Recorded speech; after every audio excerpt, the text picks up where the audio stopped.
Hả?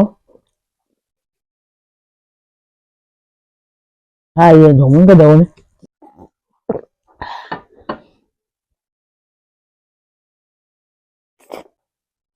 Quý phương là sao cậu sẽ sao sẽ là cái nào?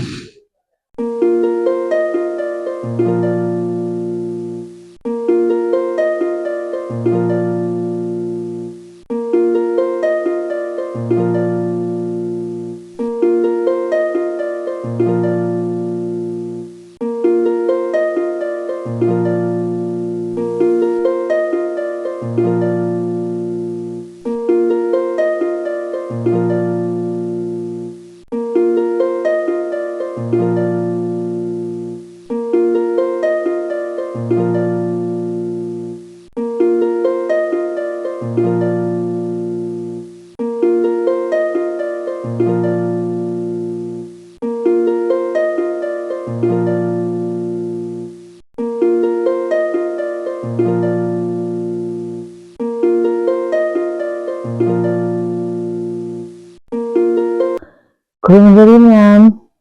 Sige, ayun po ba may aure, kung bisa may aure. Sige, mo may pa aure, umo may pa may aure. Papo aure. Jadi में हम चाबा हो जाएगा सिंगान था के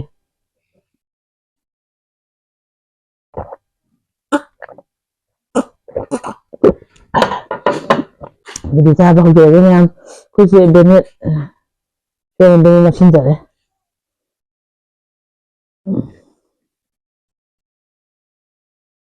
को bisa centre हो गए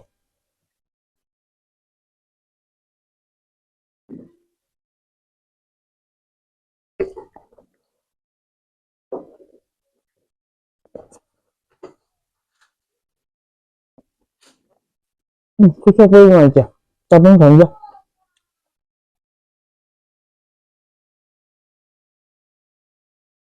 और ये जो mình chăm bisa chăm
ये वो हम चाहिए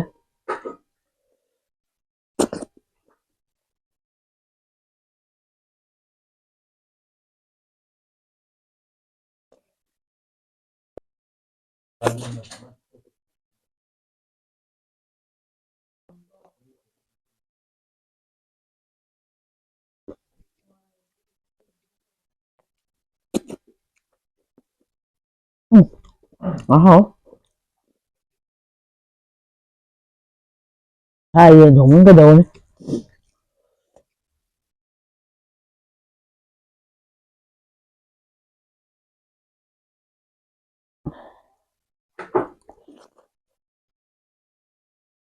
lúc nào cũng ngoài chưa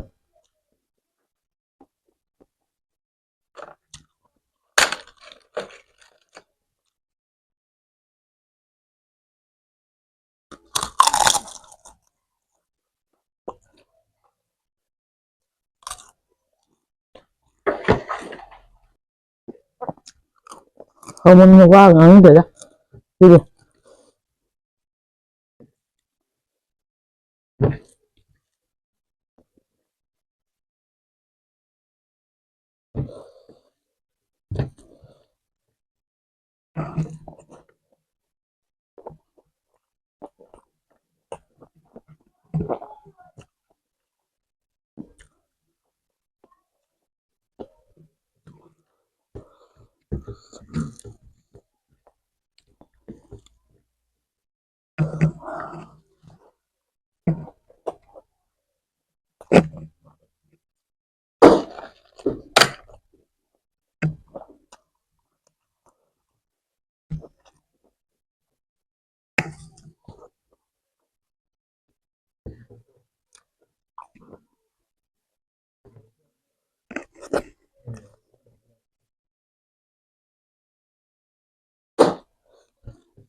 Masih aja.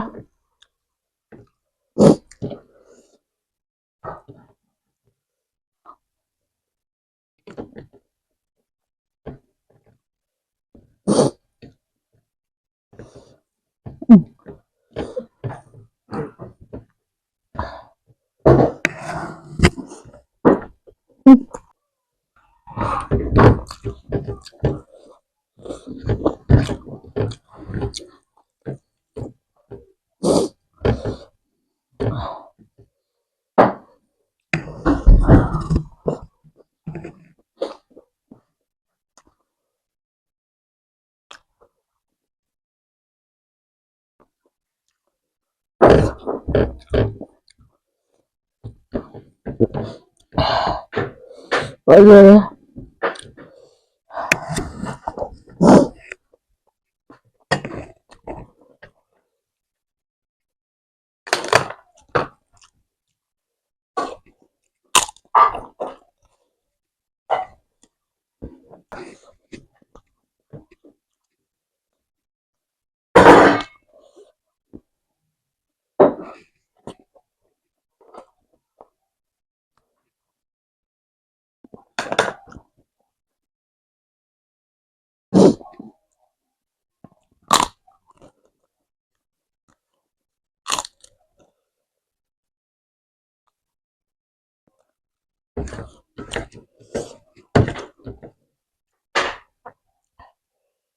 Nah.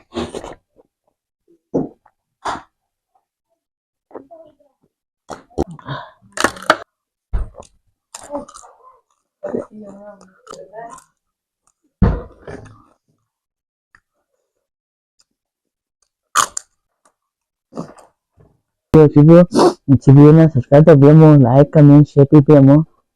Masih ada sendiri yang belum jadi. Thank you.